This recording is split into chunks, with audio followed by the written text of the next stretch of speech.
Hola y bienvenidos a esta sesión del módulo PTVDS 3.1. En esta ocasión realizaremos la primera de una serie de prácticas predesarrollo. Esta práctica estará enfocada en los componentes fundamentales de HTML, esencialmente los nuevos componentes de HTML5. Además aplicaremos algunas funcionalidades CSS mediante un archivo externo. Para el desarrollo de esta práctica se les recomienda tener instalado un editor de código. Este editor de código podría ser Notepad++, Visual Studio Code, como es mi caso ya que es el que estoy utilizando, Brackets, Sublime Text 3, Atom, entre otros. Aparte de ello se recomienda tener un entorno Apache para mostrar los archivos HTML. Aunque no es indispensable, ya que simplemente con un navegador los podemos visualizar. Pero si ustedes deciden instalarlo, pueden escoger entre XAMPP, WAMP Server, USB Web Server o instalarlo de forma nativa. Vamos a iniciar con la práctica de esta semana. Lo primero que vamos a hacer es crear los archivos que utilizaremos en esta práctica. Yo les recomiendo que elaboren una carpeta donde van a colocar los archivos correspondientes a esta sesión.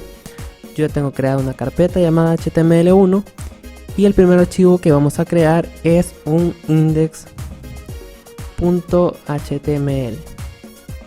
Además de este index tendremos dos páginas adicionales que vamos a llamar page2.html y una tercera página llamada page3.html.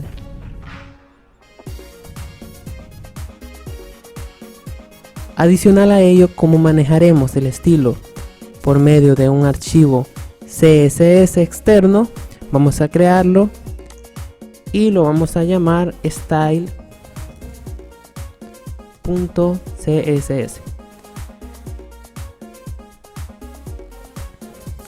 Esa sería la estructura para esta práctica. En el archivo index vamos a definir su contenido. Obviamente, al ser un archivo HTML5 debe iniciar con la etiqueta doctype.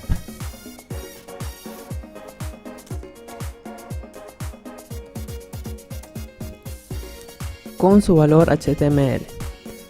Voy a definir la estructura básica de la página y posteriormente explicaré algunos aspectos relevantes.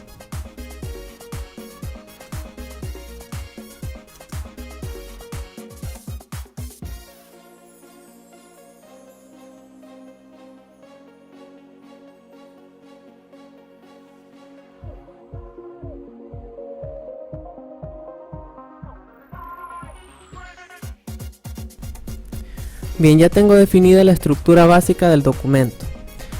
Ahora, ya sabemos que en el header nosotros definimos los enlaces a archivos externos como hojas de estilo, scripts, etc. Acá tenemos ya un enlace hacia el archivo CSS llamado style. Es donde nosotros vamos a definir el estilo para nuestra hoja. Adicional a ello también vamos a incorporar el enlace hacia una fuente o tipografía externa. Vamos a hacer uso de los repositorios de Google. En esta página podemos escoger entre todas las fuentes que Google nos ofrece. Por ejemplo, yo voy a escoger esta, la selecciono. Después yo tengo que seleccionar entre todas sus variantes cuál voy a utilizar. Por ejemplo, voy a utilizar esta. Y en la parte del embebido yo voy a seleccionar esta referencia. La copio, me voy a mi archivo y la pego. Doy en guardar. Posteriormente en el archivo CSS yo tengo que instanciar a esa fuente para que se pueda aplicar al documento. Continuamos. Después de terminar el head, definimos la etiqueta body que contiene todo el contenido de nuestra página. La etiqueta header es aparentemente similar a la de head, pero no hay que confundirla. El header básicamente nos sirve para dentro de ella definir el encabezado de nuestro sitio. En este caso lo definimos como predesarrollo práctica 1. Después creamos una sección con la etiqueta section. Dentro de ella definimos varios artículos. En total son 3 artículos, uno para las listas desordenadas, otro para las listas desordenadas anidadas y una para listas ordenadas. Los artículos son el equivalente a los div. Básicamente son contenedores y nos ayudan a estructurar de forma adecuada nuestros contenidos. Bien, dentro del primer artículo vamos a definir una lista desordenada. Para crear una lista hacemos uso de la etiqueta UL. Con esto nosotros creamos una lista. Dentro de esta lista nosotros debemos definir los elementos que va a contener. Para hacerlo hacemos uso de la etiqueta LI. Dentro de estas dos etiquetas nosotros vamos a establecer qué elementos se van a mostrar. Por ejemplo, vamos a poner nombres al azar. Algo que debemos destacar es que, por lo general, HTML trabaja con etiquetas pares, es decir, se apertura la etiqueta y se clausura. Al final, el cierre de las etiquetas es caracterizado por una pleca, como pueden ver, antes del nombre de la etiqueta. Para crear otro elemento de la lista, volvemos a abrir la etiqueta LI y también la cerramos. Entre ellas colocamos el valor de la opción y vamos a visualizar el resultado en el navegador. Esto es lo que llevamos de momento. Como pueden ver, acá se genera la lista. Agregaremos una más y continuamos.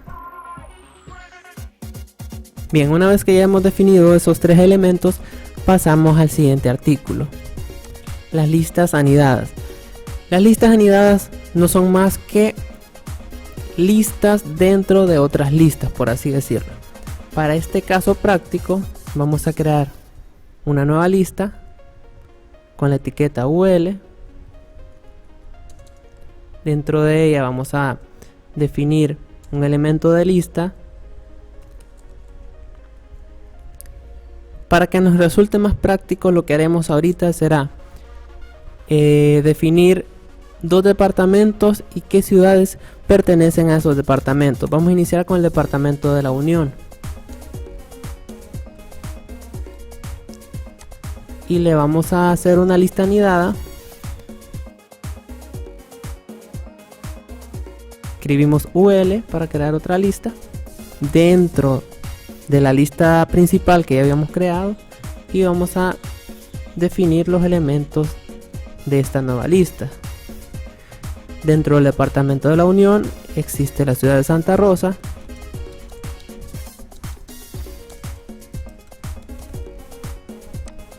Y también Pasaquina.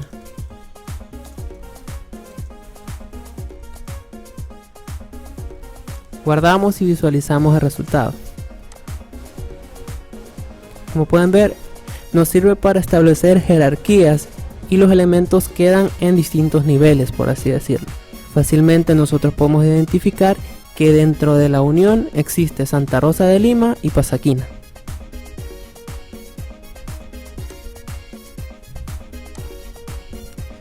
Podemos definir también para el departamento de San Miguel. Creamos un nuevo elemento de lista, San Miguel. Le creamos una lista anidada para sus ciudades. Podemos decir Chinameca.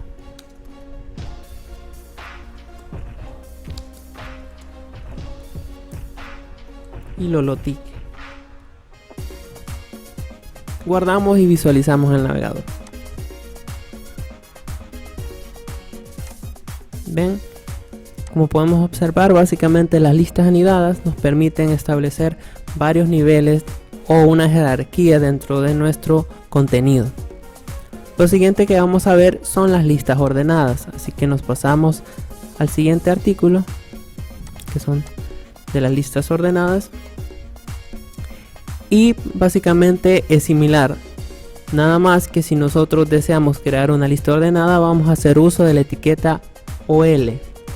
Abrimos etiqueta OL y dentro de ella definimos los elementos lista que esta va a contener con la etiqueta LI.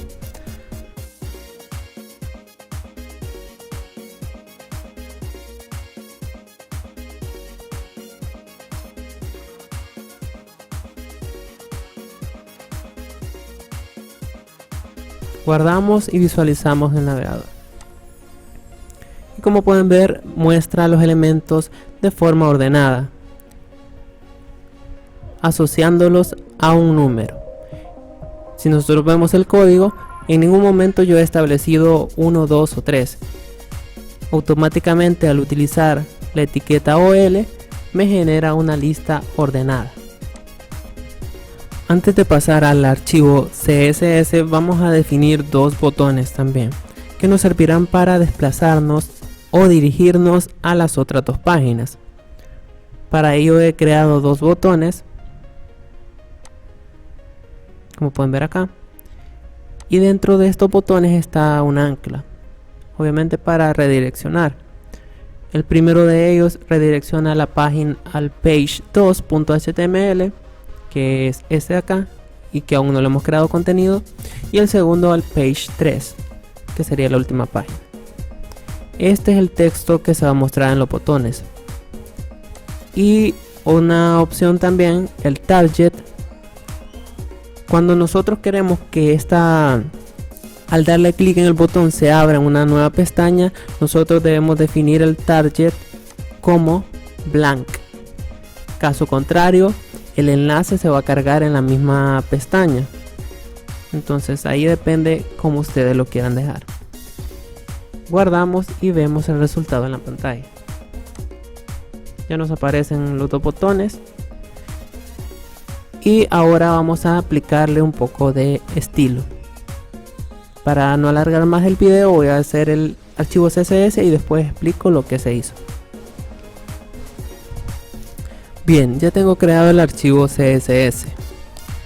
Bien, lo primero que se hizo fue declarar una configuración global. Cuando nosotros deseamos aplicarle a todo el documento cierta configuración, hacemos uso del asterisco. Dentro de él yo establecí la fuente que va a utilizar. Si estamos utilizando fuentes de Google, entonces además del enlace que pegamos en el head, vamos a copiar estas instrucciones y agregarlas en nuestro archivo CSS. Lo pegamos ahí y guardamos. Además de eso, también le quité los márgenes al documento. Nos vamos al navegador. Los márgenes son los espacios que existen entre el borde del navegador, por así decirlo, y el contenido del documento. Refrescamos la página. Como pueden ver, los márgenes han desaparecido y ya se nos actualizó la fuente que estamos utilizando desde Google. Ahora bien, en la parte del body,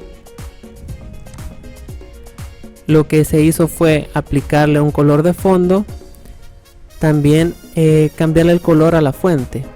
Si refrescamos el navegador, podemos ver que es un color gris claro y también el color de fondo ha cambiado. Continuamos.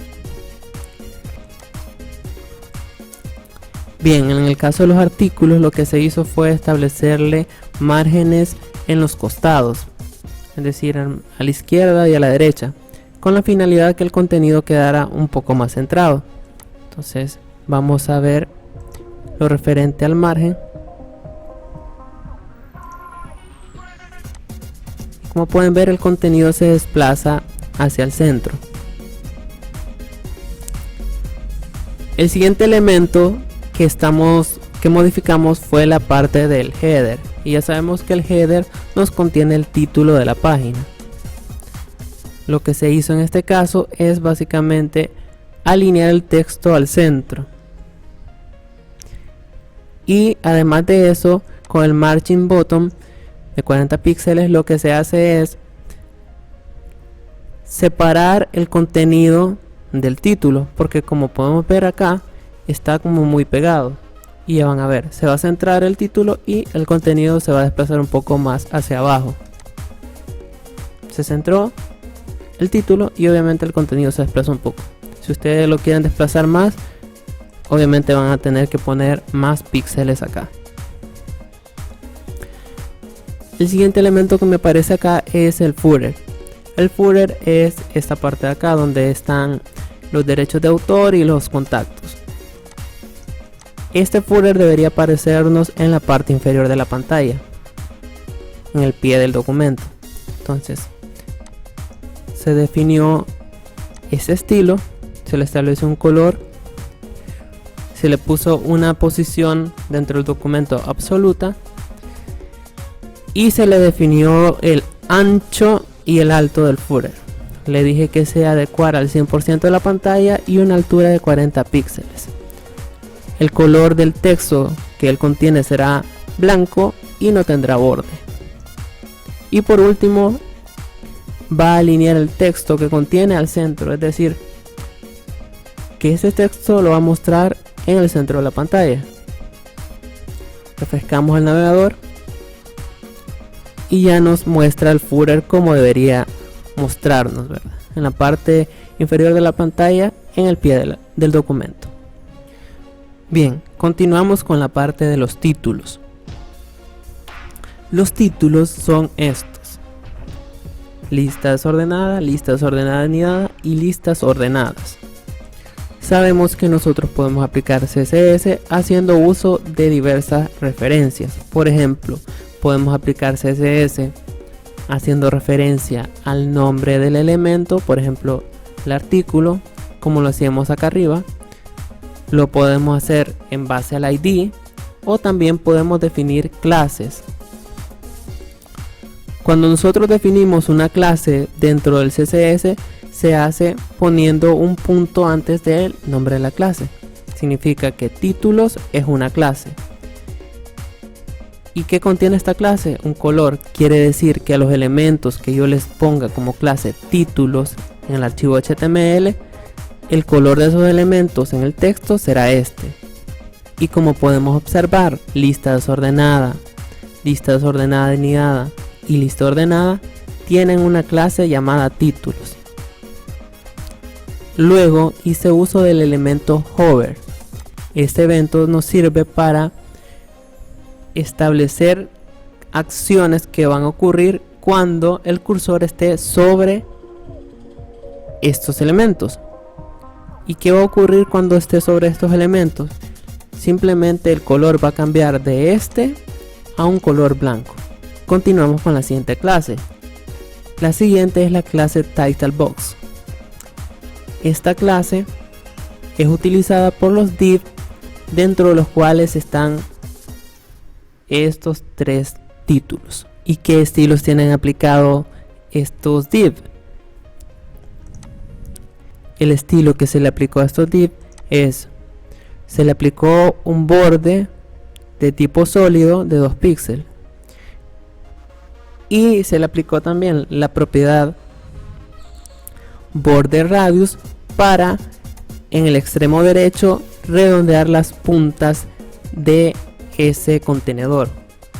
Se alinea el texto al centro y se le declara un color de fondo, al igual que el color del texto, que será white smoke. Guardamos y visualizamos el resultado en pantalla. Recuerden que estos tres elementos tienen la misma clase. Quiere decir que cuando yo refresque la pantalla tendría que aplicarle estilo a estos tres elementos. Y como pueden ver, ya me muestra los tres elementos con CSS. Ahora podemos ver en qué consiste el evento hover, ya que definimos que cuando el cursor esté sobre los títulos, el color cambia a blanco, el color de la letra obviamente. Y podemos ver que cuando pasamos sobre el título, cambia de color a blanco en los tres elementos.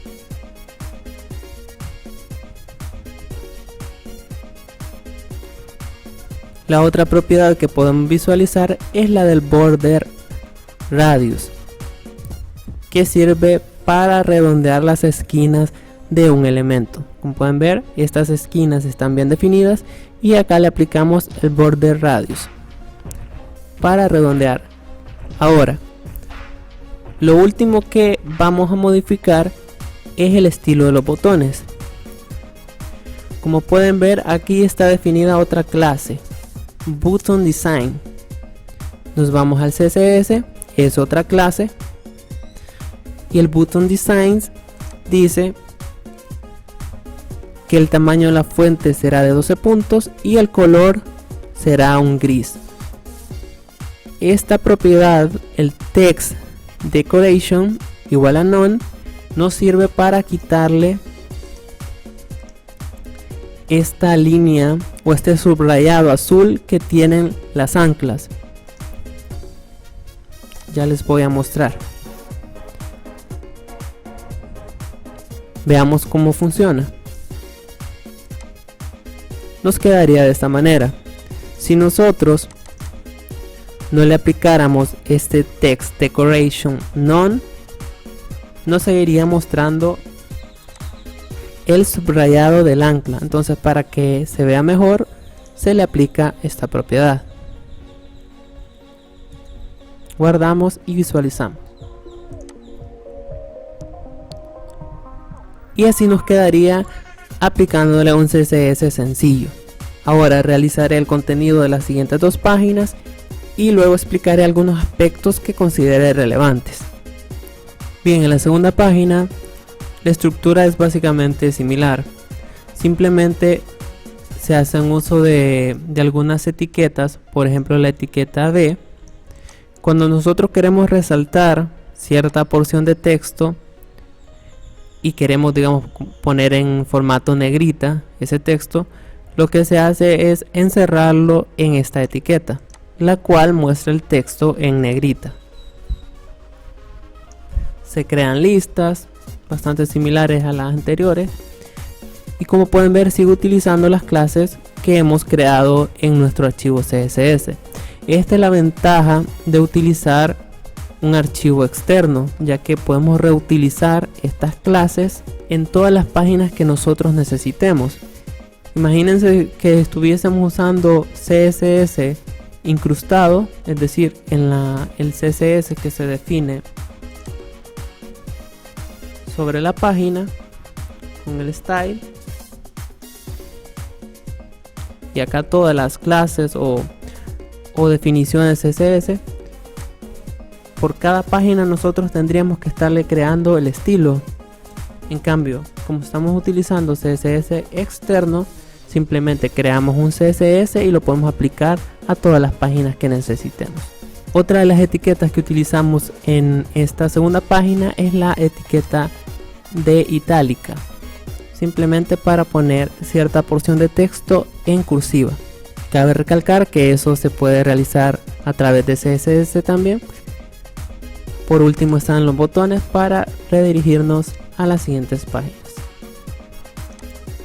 Y en la última página se sigue utilizando las clases que creamos CSS, y adicionalmente se agregan otras etiquetas como son la etiqueta imágenes, IMG. Para que tengan idea, esta es la última página. Al darle clic a esta imagen me debe redireccionar a YouTube. Como pueden ver, lo hace perfectamente, al igual que la de Facebook, ¿verdad? Esto lo logramos haciendo uso de las anclas, y acá nosotros establecemos a qué dirección lo va a dirigir. Y lo que les mencionaba del target, cuando nosotros definimos esto, al darle clic al enlace nos abre una nueva pestaña.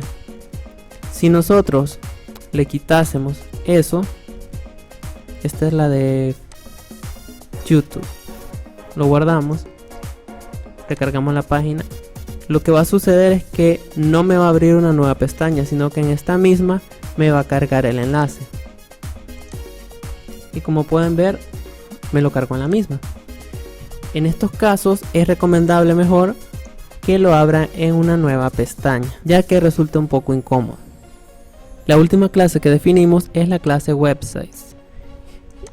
En archivos CSS websites simplemente nos sirve para dimensionar las imágenes, establecer el mismo tamaño para las imágenes asociadas a esta clase.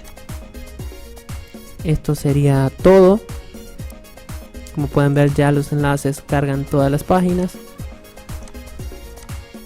Bien, algo que olvidaba mencionarles es que obviamente el color y el estilo ustedes lo pueden mejorar, y también hay una página que les puede ayudar a seleccionar colores adecuados. Es la de color.adobe.com. Acá hay buenas paletas de colores que ustedes pueden aplicar y se les facilita bastante porque les da automáticamente el código hexadecimal de los colores y ustedes lo pueden aplicar mediante el CSS. Y bien, sin más que agregar, esto sería todo por esta sesión. Nos vemos en la próxima.